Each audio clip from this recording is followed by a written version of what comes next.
오늘은 민수기 16장 1절에서 11절까지 말씀입니다. 가나안으로 가는 이스라엘 백성들의 그 광야의 여정에는 참 많은 일들이 있었는데요. 오늘 본문은 그 중에 고라와 여러 무리들이 힘을 합해서 이제 모세와 아론을 거스르는 그런 일이 나옵니다. 그래서 3절을 보면 이 고라와 여러 무리들이 모세와 아론을 향해 이렇게 말해요. 너희가 분수에 지나도다. 회중이 다 각각 거룩하고 여호와께서도 그들 중에 계시거늘 너희가 어찌하여 여호와의 총회 위에 스스로 높이느냐. 그게 무슨 말이냐면 우리도 다 거룩하고 우리에게도 하나님이 계시는데 왜 너희만 총회를 이끄는 자로 군림하고 있냐. 이제 이렇게 고라와 여러 무리들이 등장하여서 모세와 아론에게 그들의 직무와 그들의 위치에 반기를 들고 있는 것이죠. 이렇게 반기를 들고 있는 사람이 누군가 우리가 먼저 한번 생각해 볼 필요가 있습니다. 먼저 주동자가 된 고라라고 하는 사람을 보면 1절에 보니까 레위의 증손 고앗의 손자 이스할의 아들 고라라고 되어 있습니다. 누구의 손자이죠? 고앗의 손자. 그러니까 레위 사람 중에는 고앗과 므라리와 게르손 자손 이 세 자손들이 이렇게 이어져 내려가는데요. 특별히 고앗의 손자다라고 하는 것을 생각해 볼 필요가 있습니다. 이들도 레위인이거든요. 근데 이들을 잘 생각해 보면 고앗 사람들, 고앗 자손들이 이 광야를 이동할 때 성막에서 무엇을 옮기는 사람이었습니까?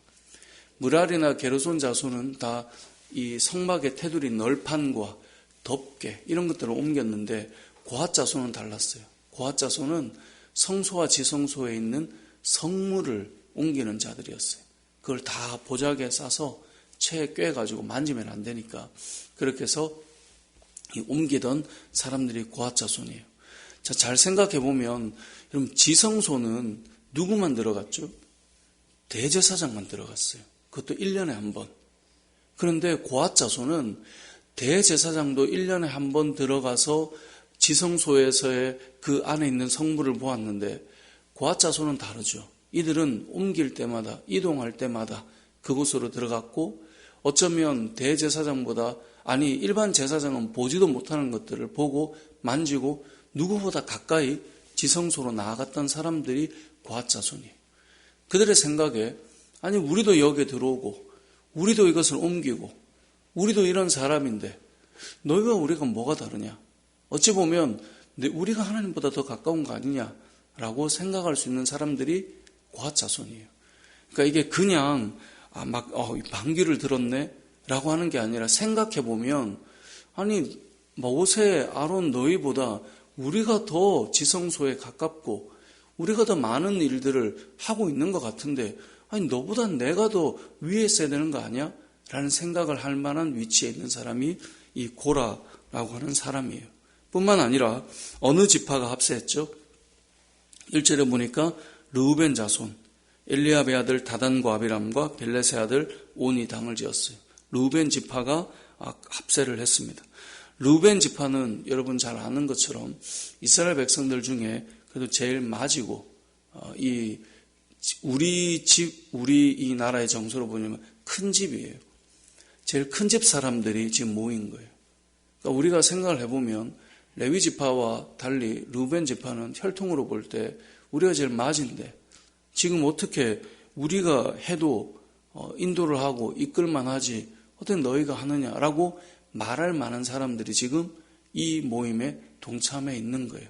그래도 혈통으로 볼 때 아니면 육신의 나이로 볼 때 너보다는 내가 리더할 만하지 라고 하는 사람이 모여 있다는 거예요.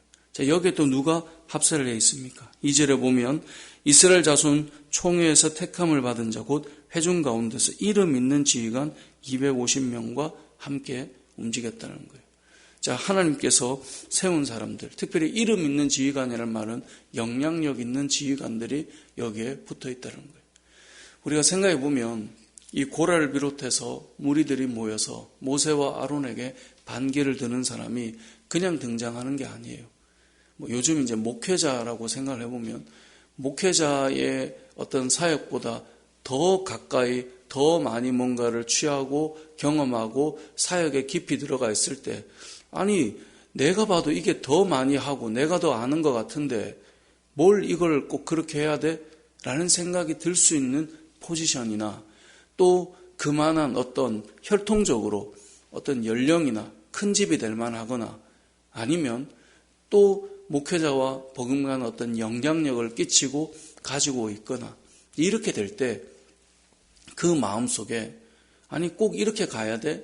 라고 하는 일들이 일어날 수 있다라는 거예요. 고라와 무리들이 등장하여서 이들이 했던 말 너희가 분수에 지나도다. 모세와 아론을 향해 말을 하고 있는 거죠. 근데 잘 생각해 보면 모세가 이들을 향해 똑같은 표현을 써요. 7절에 보면 7절 하반절에 이렇게 말해요. 그때 여호와께서 택하신 자는 거룩하게 되리라. 레위 자손들아 너희가 너무 분수에 지나치느니라. 그러니까 어찌 보면 고라와 무리들은 이들이 쓰는 표현은 사실 그들 자신을 보여주는 거예요. 그러니까 사람이 교만한 게 보이고요. 사람이 뭐가 있을 때 뭐가 보이는 거거든요. 그러니까 지금 고라와 그 무리들이 가진 모세와 아론을 향해 던지는 그 말은 사실은 본인이 어떤 지금 상태인가를 보여줌을 모세가 똑같은 표현을 그대로 쓰면서 너희가 지금 분수에 지나다라고 말해요. 왜냐하면 누구보다 지성소에 가깝게 나아가서 일을 하고 누구보다 혈통적으로 마지 집안으로서 움직여주고 또 누구보다 영향력 있게 사역하게 되는 그것으로도 귀한데 어떻게 이렇게 하느냐는 거죠. 그래서 우리가 잘 아는 것처럼 9절에 보면 너희가 성막에서 회중들을 대신하여 섬기는 그 일들 그것이 너희에게 작은 일이냐 너희에게 얼마나 크고 귀한 일이냐 라는 말을 하고 있는 거죠. 그러니까 그랬기 때문에 또 모세와 아론에게 이렇게 나와서 반기를 들게 되는 것도 있는 거죠. 근데 사실 모세가 이스라엘 백성들과의 이 모습들을 보면 모세가 뭔가를 군림하고 모세가 이들에게 함부로 하고 이런 경우가 있느냐? 그런 건 없어요. 모세는 하나님의 말씀을 그냥 가르쳤고 하나님의 뜻을 대어냈고 그 길을 어긋났을 때는 그걸 알려주었고 그렇게 해서 인도해 가는 자였지. 그리고 그것이 너무나 때로는 힘들어서 하나님 제가 이들을 낳았습니까? 말하고 그가 리더로서 가는 길에 고단함을 하나님 앞에 기도하긴 했지만 늘 그들의 원망을 다 받아내면서 모세가 그 길을 갔단 말이에요. 그러니까 지금 등장하는 이들은 모세가 마치 군림하는 것처럼 생각을 하고는 있지만 실상은 그렇지는 않다라는 거죠. 그런데 이들이 그 자리에 있다라는 것만으로도 모세의 위치나 그들이 뭔가 대단한 군림하고 있는 자처럼 생각을 하여서 이렇게 반기를 들고 있다는 것을 보여주죠. 모세는 결국은 향로를 다 가져와서 그 250명의 지휘관들까지 모두 다 향로를 가져와서 누가 하나님의 택한 자인지를 그럼 한번 보자라고 해서 이제 그 내용들이 내일 나오게 되는데요. 우리가 어찌 보면 이제 이 고라와 무리들에 대한 내용이 목회자인 저 역시도 그런 생각을 해봅니다. 각자 교회에는 직임과 역할이 있습니다. 근데 특별히 목회자라고 하는 자리가 교회의 어떤 보면 교회의 대표이기도 하고 또 리더십이기도 하기 때문에 혹시 그 자리 자체만으로도 불편을 끼칠 수 있을까 하는 사실 그런 두려움도 늘 있습니다. 제가 처음 사역을 해보니까 이 20대 후반 27살의 전도사인데도 제가 처음 사역을 했던 그 교회는 이 점심시간이 되면 목회자 밥을 다 그냥 세팅을 해주시더라고요. 그래서 권사님들이 그걸 다 해놓으세요. 그러면 그냥 앉아서 정말 먹기만 하면 되게끔 해주시더라고요. 나이도 어렸고 사역도 처음이고 또 그 자체도 불편해서 저는 제 밥은 제가 하겠다라고 해서 그렇게 해왔었고 또 교회 사역들을 하다 보면 그냥 목사이기 때문에 뭐 강성호가 대단하다 이게 아니라 목사라는 직임 때문에 또 섬겨주고 또 여러 가지 또 그런 부분들이 있더라고요. 그래서 늘 그게 조심스러워요. 왜냐하면 혹여나 그게 상처가 될까 해서 제가 성도님들 중에는 그런 분들도 계시더라고요. 대화할 때 그냥 앉아서 하기 그러시니까 일어서서 하고 또 어떤 그런 태도나 자세나 이런 것들이 늘 제가 그런 부분들의 불편함을 끼칠까 그런 이제 걱정 때문에 마치 목사라는 직분이 높은 자리에 있는 것처럼 비춰질까봐 늘 그런 고민들을 많이 해요. 말도 그렇고 또 윗사람에 대한 또 어르신들에 대한 제 태도도 그렇고 늘 조심스럽고 또 그런 경우도 계세요. 옛날에는 목회자와 그 자녀들은 교회가 다 책임졌단 말이에요. 저는 자녀가 넷이잖아요. 혹시 성도들이 그런 옛날의 사고, 물론 그 옛날의 사고 뭐 이렇게 다 치부할 수는 없지만 자녀를 혹시 책임져야 된다거나 제가 혹시 성도들 앞에서 그런 뉘앙스를 조금이라도 느끼게 될까봐 늘 조심스러워요. 늘 어떤 그런 이야기들이 교회 안에서 얘기해야 될까? 우리 아이들이 뭔가를 할 때 뭔가 드러날까? 제가 아이들 이야기를 일절하지 않죠. 이렇게 좁은 교회에서 혹여나 제 입에서 누가 뭔가 말을 하면 아 그런가요? 라고 하지 늘 조심스러워요. 그렇게 하는 이유는 다른 게 없어요.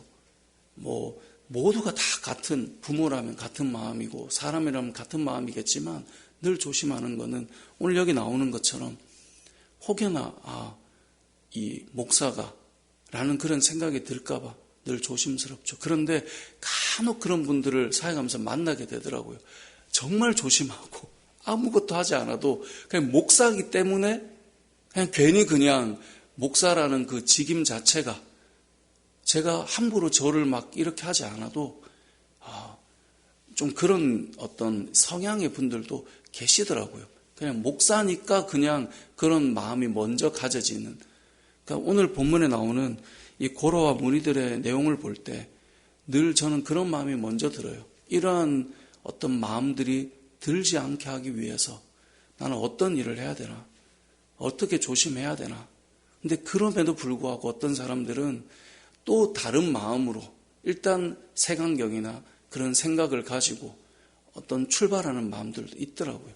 그러니까 이것은 양쪽 다 사실 오늘 이 시대에 우리가 이 말씀을 볼 때는 참 여러 어려움들을 가지는 본문인 것 같습니다. 목사님 저 역시 겸손하게 제가 맡은 직임이 성도 위에 있는 자리가 아니라 제가 말씀을 가르치고 또 기도하고 해야 될 역할을 하는 것, 그것으로 그냥 충분한 거죠. 제가 어디 가서 막 대접받으려 하고 이런 거 없으면 되는 것일 거고, 고라와 이 무리들처럼 어찌 보면 이 대제사장보다 더 지성소가 가깝고 성물을 가까이 취하고 대제사장이 이거 세팅하는 거 알아? 우리가 다 하는데? 라는 생각을 가질 수 있는 그들이나 아니면 집안으로 보자면 우리가 큰 집인데 모세와 아론 레위 집 하잖아요. 너희가 뭘 우리가 앞에 서는 게 더 맞지? 라고 할 수 있는 사람도 나올 수도 있고 또 영향력 있고 이름 있는 250명의 지휘관들처럼 또 그런 일들이 교회 안에 있을 수가 있단 말이죠. 그래서 우리는 어느 위치에 있든 간에 하나님이 세우신 그 자리에서 겸손하고 또 조심스럽게 함께 걸어가는 것. 이 사도행전에 보면 이 광야 여정을 가는 이스라엘 백성을 교회라고 불러요. 그래서 광야교회라는 표현을 쓰거든요. 마찬가지 우리는 교회잖아요. 그렇다면 교회로서 목회자인 저나 또 교회 곳곳에서 역할을 하고 영향력을 가진 사람들이나 하나님 앞에서 우리가 어떤 마음으로 그 직임을 감당해야 하는가, 그것을 오늘 본문을 통해서 한번 생각해보고 또 이게 서로 원망이나 불평이 아니라 하나님께서 기뻐하시는 그런 공동체로 잘 걸어갈 수 있는 그런 모습이 또 우리의 모습 되길 주님의 이름으로 축복합니다.